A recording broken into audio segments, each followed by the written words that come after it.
ওয়ালাইকুম প্রিয় দর্শক সকলকে স্বাগত জানাই শরণার্থী আপডেটের আজকের ভিডিওতে। যারা এই ভিডিওতে যুক্ত হয়েছেন বিভিন্ন দেশ থেকে, প্রয়োজনীয় একটি ইনফরমেশন থাকছে এই ভিডিওতেই। বিশেষ করে উল্লেখযোগ্য যারা লিবিয়াতে অবস্থান করছেন, বাংলাদেশে ফিরে যেতে চান, তাদের জন্য এই তথ্যটি দারুণভাবে সহযোগিতা করবে এবং আরও প্রয়োজনীয় ইনফরমেশন তো থাকছেই। ভিডিওটি শেয়ার করে দিন, চ্যানেলটি সাবস্ক্রাইব করে ফেসবুক পেজটি লাইক ফলো করে যুক্ত থাকলে সবাই প্রতিদিনের আপডেট তথ্য প্রতিদিন জানতে পারবেন। বাংলাদেশ দূতাবাস লিবিয়া স্বেচ্ছায় দেশে ফেরত যেতে ইচ্ছুক অভিবাসীদের নিরাপদ প্রত্যাবাসন নিশ্চিত করতে আন্তর্জাতিক অভিবাসন সংস্থা IOM এবং লিবিয়ায় অবস্থানরত সংশ্লিষ্ট কর্তৃপক্ষের সঙ্গে ঘনিষ্ঠভাবে কাজ করছে। এই লক্ষ্য দূতাবাস সম্প্রতি সময় IOM লিবিয়ার চিফ অব মিশন, লিবিয়ার স্বরাষ্ট্র মন্ত্রণালয় এবং বহির্গমন অধিদপ্তরের সাথে একাধিকবার বৈঠক করেন। বৈঠকে বাংলাদেশি অভিবাসীদের প্রত্যাবাসন প্রক্রিয়ার সহজীকরণ এবং সংশ্লিষ্ট কর্তৃপক্ষের সার্বিক সহযোগিতা কামনা করা হয়েছে। এই প্রচেষ্টার ধারাবাহিকতায় IOM প্রাথমিকভাবে মার্চ 2025 তিনটি বিশেষ ফ্লাইট পরিচালনার পরিকল্পনা গ্রহণ করেছে। এর মধ্যে 12 মার্চ 2025 তারিখ মিশরাতা থেকে একটি ফ্লাইট এবং 19 ও 26 মার্চ 2025 তারিখ ত্রিপোলি থেকে 2টি ফ্লাইট পরিচালনা করা হবে। এই ফ্লাইটগুলো যথাসময়ে পরিচালনার জন্য দূতাবাস বাংলাদেশ ও লিবিয়ার প্রয়োজনীয় আনুষ্ঠানিক অনুমতি সহ অভিবাসন, বহির্গমন, ভিসা, খরচ নেয়াহি অর্জনে নিরলস প্রচেষ্টা চালিয়ে যাচ্ছেন। এই ফ্লাইটগুলোর মাধ্যমে IOM এর নিকট ইতিমধ্যেই ত্রিপোলি ও মিশরাতা থেকে নিবন্ধিত অভিবাসীদের বাংলাদেশে প্রত্যাবাসন সম্ভব হল বলে আশা করা হচ্ছে। এছাড়াও বেনগাজি থেকে নিবন্ধিত অভিবাসী সহ নতুন আগ্রহী অভিবাসীদের দ্রুত ও নিরাপদে দেশে ফেরত পাঠানোর লক্ষ্যে দূতাবাসের প্রচেষ্টা অব্যাহত রয়েছে। এই প্রেক্ষিতে সকলকে আশ্বস্ত করা হচ্ছে যে দূতাবাস বাংলাদেশি অভিবাসীদের নিরাপদ প্রত্যাবাসন নিশ্চিত করতে প্রতিটি সম্ভাব্য পদক্ষেপ গ্রহণ করছে এবং সংশ্লিষ্ট সকলের সাথে নিয়মিতভাবে যোগাযোগ রক্ষা করে চলেছে। উল্লেখ্য, IOM সাধারণত প্রত্যাবাসন কার্যক্রমের ক্ষেত্রে মানব পাচারের শিকার এবং বিপদগ্রস্ত অভিবাসীদের অগ্রাধিকার দিয়ে থাকে। এই বিষয়ে দূতাবাস ও সংশ্লিষ্ট সকল কর্তৃপক্ষের নিবিড়ভাবে সমন্বয় করে কাজ করছে। এই অবস্থায় দেশে অবস্থানরত ভুক্তভোগী অভিবাসীদের পরিবারকে প্রত্যাবাসনের জন্য কোনো দালাল বা মধ্যস্থতাকারী অর্থ প্রদান থেকে বিরত থাকার জন্য বিশেষভাবে অনুরোধ করা হচ্ছে। আশা করি সকলে ব্যাপারটা ক্লিয়ার বুঝতে পেরেছেন। আমি আপনাদের সাথে সংক্ষেপে আরও শেয়ার করছি। মানে, লিবিয়াতে এসে বিপদগ্রস্ত অথচ দেশে যেতে পারছেন না, অক্ষম অবস্থায় রয়েছেন, এ সকল বাংলাদেশিদেরকে IOM এর তত্ত্বাবধানে সহযোগিতায় লিবিয়া থেকে বাংলাদেশে পাঠানো হচ্ছে। আপনারা যে যেতে চান অবশ্যই অতি সত্বর যোগাযোগ করবেন বাংলাদেশ দূতাবাসের বিভিন্ন পয়েন্টগুলিতে, যেগুলো ধারাবাহিকভাবে এই কার্যক্রম সফল করার জন্য কাজ করে যাচ্ছে। আপনি নিজে এই তথ্যটি জেনেছেন, আপনার একজন আপনজনকেও এই তথ্যটি জানাবেন। কেন জানাবেন? যার মূল কারণ হচ্ছে বহু বাংলাদেশি নিঃস্ব হয়ে পথে বসে আছে।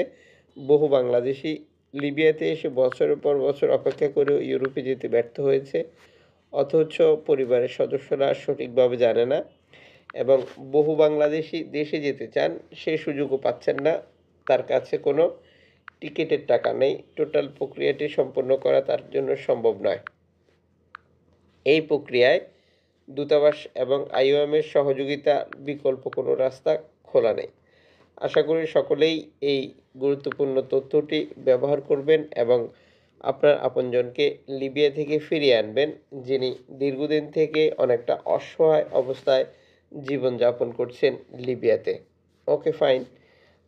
নিজে ভালো থাকবেন, পরিবারের সদস্যদেরকে ভালো রাখবেন, এই স্বপ্ন, আশা, বিশ্বাস নিয়ে তিনি লিবিয়াতে এসেছিলেন। কিন্তু বাস্তবতায় যেটা চরম নির্মমতা, যা আপনারা জানেন বা এরই মধ্যে আপনারা অবগত রয়েছেন। এদিকে ক্যানারি দ্বীপপুঞ্জে 45 জন শরণার্থীকে এল হিউরোতে পৌঁছানোর একটি তথ্য প্রকাশ করেছে সর্বশেষ এক্স হ্যান্ডেলে দেওয়া বার্তায়।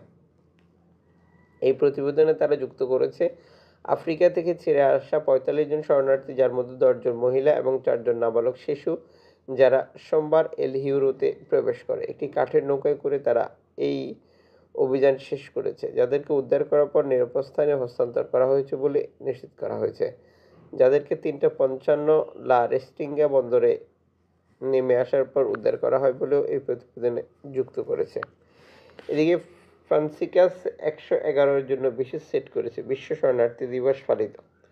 পোপ ফ্রান্সিস এই বছরে বিশ্ব উদ্বাস্তু দিবসের থিম নির্ধারণ করেছেন। প্রবাসী আসা মিশনারি সব বাধা এবং অনিশ্চয়তা সত্ত্বেও তারা যে সম্প্রদায়গুলো হোস্ট করে তাদের কাছে আশা নিয়ে আসে।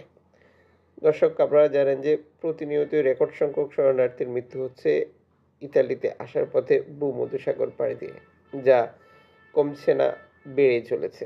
আর এই পরিস্থিতিতে পোপ ফ্রান্সিস সবসময় অভিবাসীদের পক্ষে কাজ করে। তার বার্তাগুলো, আহ্বানগুলো ইউরোপের নেতাদের কাছে অভিবাসী রক্ষার জন্য, যদিও এগুলো খুব একটা প্রভাব ফেলে না, আবার কমও হয় না।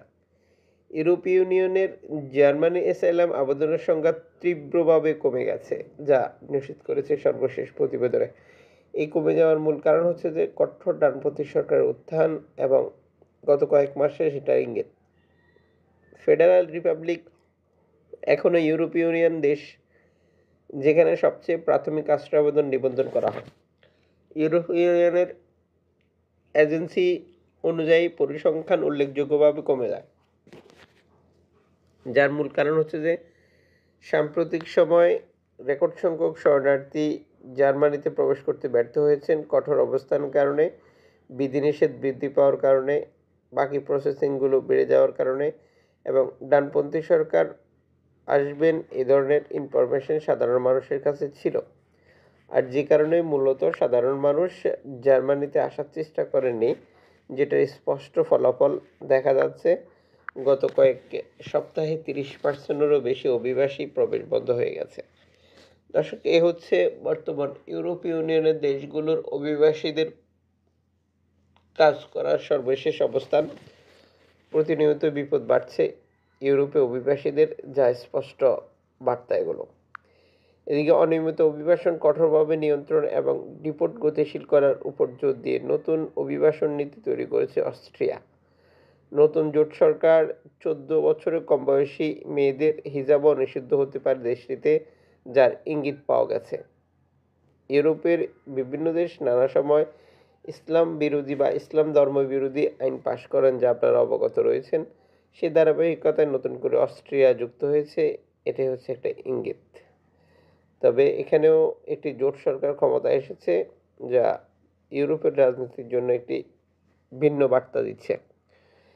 ভূমধ্যসাগরে বিপদগ্রস্ত শরণার্থী উদ্ধার, যেটা নিয়ে একটি তথ্য শেয়ার করেছে তিউনিশিয়ান কর্তৃপক্ষ জানিয়েছে ভূমধ্যসাগরের উপকূলে যেখানে জ্বালানির ফোয়ারা ছিল সেটার উপরে থাকা অভিবাসীদের উদ্ধার করেছে তারা। 64 জন অভিবাসীকে উদ্ধার করা হয়েছে। বর্তমানে তাদেরকে তিউনিসিয়াতে নিয়ে যাওয়া হয়েছে, তবে নিশ্চিত করা যায়নি কোন জাতীয়তার কতজন রয়েছে।